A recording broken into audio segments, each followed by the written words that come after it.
गुरु प्यारी साध संगत जी शॉर्ट इंस्पायर्ड स्टोरीज चैनल पर आपका बहुत बहुत स्वागत है। वीडियो शुरू करने से पहले आप कृपा करें मेरे चैनल को सब्सक्राइब जरूर करें और साथ में बेल आइकन को भी दबा दें ताकि मेरे नए वीडियो का नोटिफिकेशन आपको मिल जाए। और अगर वीडियो अच्छा लगे तो लाइक, कमेंट और ज़्यादा से ज़्यादा शेयर करें। यह चैनल गुरुजी की साक्षात शिक्षाओं से प्रेरित दिल और आत्मा को छूने वाली साखियों का घर है। अब देर ना करते हुए आज की कहानी शुरू करते हैं। गुरु प्यारी साध संगत जी। आज की साखी बहुत ही दिलचस्प, प्रेरणादायक और शिक्षा देने वाली है। इस साखी से आपको बहुत कुछ सीखने को मिलेगा। अब देर ना करते हुए आज की सखी शुरू करते हैं। गुरु प्यारी साध संगत जी। इस दुनिया में सभी को अपने कर्मों का फल भोगना ही पड़ता है। कर्म के पर नहीं होते, लेकिन वो अपने कर्ता को करोड़ की भीड़ में ढूंढ ही लेता है। इस दुनिया में हम सभी लोग कर्मों की वजह से ही है। कोई अपना कर्म भोगने के लिए बेटा बनकर आ जाता है, तो कोई बहू बन के आ जाता है और कोई बेटा यम आप बन के आ जाता है। कहने का मतलब यह है कि यह दुनिया सिर्फ कर्मों की वजह से ही चल रही है। जिस दिन यह कर्मों का सिलसिला खत्म हो जाएगा उस दिन ये दुनिया भी खत्म जाएगी। लेकिन वाहेगुरु का कर्मों का लेखा जोखा इतना विकट है कि इसको कोई आसानी से नहीं समझ सकता। हम आज की इस साखी में आपको बताने की कोशिश करेंगे कि कर्म कैसे कम करता है। गुरु प्यारी साध संगत जी, ये एक बिल्कुल सच्ची घटना है। इसको बड़े ध्यान से आखिर तक सुनना। एक फौजी था, उसका इस दुनिया में कोई भी नहीं था। फौजी अपने आप को अनाथ समझता था, इसलिए उसने कभी शादी नहीं की। फौजी अपनी कमाई फौज में ही जमा करता जा रहा था। फौज में माल सप्लाई करने वाला एक ठेकेदार था। फौजी की माल सप्लाई करने वाले ठेकेदार से थोड़ी बहुत जान पहचान हुई, लेकिन धीरे धीरे उन दोनों की आपस में गहरी दोस्ती हो गई। ठेकेदार ने उसको समझाया, तुम जो पैसा यहाँ जमा कर रहे हो वो उतने का उतना ही पड़ा है। वो पैसा तुम मुझे दे दो, उसे पैसे को मैं उस पैसे को अपने काम धंधे में लगा देता हूँ। इस तरह तुम्हारा पैसा बढ़ जाएगा। उसके बाद से फौजी ने अपना सारा पैसा ठेकेदार को देना शुरू कर दिया। ठेकेदार ने फौजी से पैसा लेकर अपने कारोबार में लगा दिया। धीरे धीरे ठेकेदार का कारोबार बढ़ने लगा और भरपूर कमाई होने लगी। लेकिन उसे समय जंग का ऐलान हो गया और उसे फौजी को जंग में जाना पड़ा। फौजी घोड़ी पर चढ़कर लड़ने के लिए जा रहा था। वह घोड़ी बेकाबू होकर फौजी को दुश्मनों के खेमे में ले गई। फौजी ने बहुत कोशिश की घोड़ी को रोकने की, लेकिन फौजी कामयाब नहीं हुआ और दुश्मनों ने फौजी को पड़कर मार दिया। दुश्मनों ने फौजी के साथ घोड़ी को भी मार दिया। इस तरह फौजी भी मारा गया और घोड़ी भी मारा गई। जब ठेकेदार तक ये खबर पहुंची कि फौजी मार गया है तो ठेकेदार बहुत खुश हुआ, क्योंकि अब उसे फौजी का पैसा वापस नहीं करना पड़ेगा, क्योंकि फौजी का कोई वारिस तो था नहीं। वो तो अनाथ था, इसलिए उसे पैसे पर ठेकेदार का कब्ज हो गया। कुछ समय के बाद फौज का ठेकेदार भी बादल गया। पुराने वाले ठेकेदार के पास अब खूब पैसा था, इसलिए उसने शहर में जाकर दुकानदारी करनी शुरू कर दी और आरामदायक जिंदगी गुजारने लगा। समय के साथ साथ ठेकेदार के घर एक लड़का पैदा हुआ। ठेकेदार अपनी पत्नी और बच्चे के साथ जिंदगी गुजारने लगा। समय के साथ साथ ठेकेदार का बच्चा बड़ा हुआ। ठेकेदार का लड़का बहुत समझदार था। ठेकेदार ने उसे खूब पढ़ाया लिखा और अच्छी पर की लड़का समझदार था। उसने जल्दी ही अपना कारोबार संभाल लिया।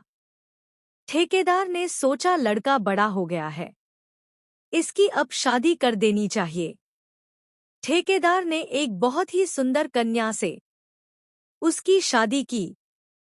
लेकिन शादी के कुछ दिनों के बाद ही लड़का बहुत बीमार हो गया। ठेकेदार ने उसका बहुत इलाज कराया, लेकिन लड़के की हालात में बिल्कुल भी सुधार नहीं आया।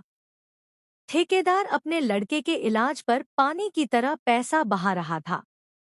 उसने बड़े से बड़ा डॉक्टर, बड़े से बड़े हकीम, वैद्य सबको दिखा लिया, लेकिन किसी को भी उसके बेटे की बीमारी समझ में नहीं आ रही थी।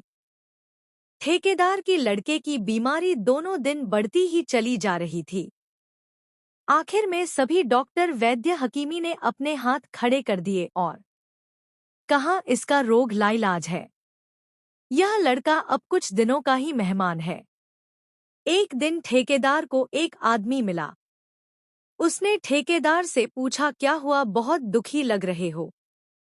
ठेकेदार ने अपनी परेशानी उसको बताई और कहा, हमसे जितनी कोशिश हो सकती थी अपनी तरफ से कर ली, लेकिन लड़के के इलाज में कोई भी सफलता नहीं मिली। और आखिरकार आज डॉक्टर ने भी जवाब दे दिया और कह दिया, ये लड़का अब कुछ दोनों का ही मेहमान है, इसलिए इसको अब घर ले जाओ।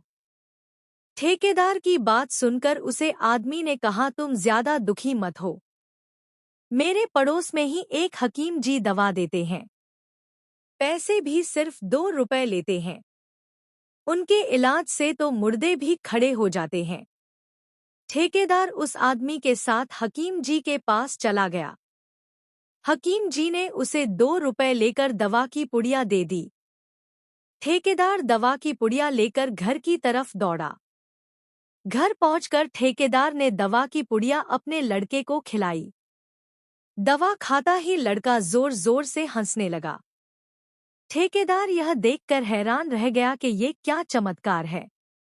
उसने लड़के से पूछा, तुम हंस क्यों रहे हो? लड़के ने कहा, ठेकेदार जी, आपने मुझे पहचाना नहीं, मैं वही फौजी हूँ जिसने अपना पैसा तुम्हारे पास जमा किया था, लेकिन तुमने मेरी मृत्यु के बाद उसे पैसे पर अपना हक जमा लिया। तुम इतने दिन से जो मेरा इलाज कर रहे थे और पैसा खर्च कर रहे थे, वह सारा पैसा मेरा ही था, और आज तक तुमने जो भी पैसा मेरे इलाज पर लगाया है वह सब मेरा ही था, और आखिर में उसमें से सिर्फ 2 रुपए बचे थे जो तुम आज हाकिम जी को देकर दवा ले आए।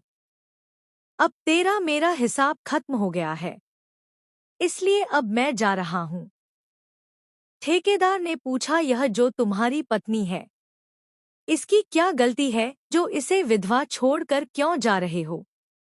लड़के ने कहा, यह जो मेरी पत्नी है, यह वही घोड़ी है जो मुझे दुश्मनों के खेमे में ले गई थी और मेरी मौत का कारण बनी थी, इसलिए इसको अब मैं विधवा छोड़ कर जा रहा हूँ, क्योंकि इसको भी तो अपने किया का फल भोगना ही है। यह सारी बातें कर ठेकेदार का लड़का, जिसको आप फौजी भी कह सकते हो, तुरंत मर गया। ठेकेदार यह सारी बातें सुनकर जोर जोर से रोने लगा, लेकिन अब क्या हो सकता था, क्योंकि जो कर्म उसने किया था उसका फल तो उसे भोगना ही था। इसलिए गुरु प्यारी साध संगत जी, जीवन में कभी भी ऐसा कर नहीं करना चाहिए जिसके लिए हमें बाद में पछताना पड़े, क्योंकि हम जो कुछ भी करेंगे कुछ समय के बाद हमें उसे वापस भोगना ही पड़ेगा। इसलिए जीवन में ऐसे कर्म करो कि जिससे परमात्मा भी खुश हो और खुद को भी शांति मिले। गुरु नानक देव जी ने कहा है, गलती से भी दूसरे खेत का दाना अगर हमारे पास से गया तो हमें उसका भी हिसाब देना पड़ेगा। इसलिए जब हमें हिसाब ही देना है तो फिर ऐसा कर्म क्या करना। गुरु प्यारी साध संगत जी, यह एक बिल्कुल सच्ची घटना है। हमें इस घटना से सबक लेकर अपने जीवन में उतारना है और हमेशा अच्छे कर्म ही करने हैं।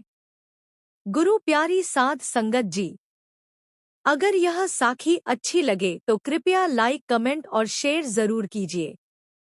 मुझे आपके कमेंट का इंतजार रहेगा। आपके प्यार और स्नेहा के लिए बहुत बहुत धन्यवाद।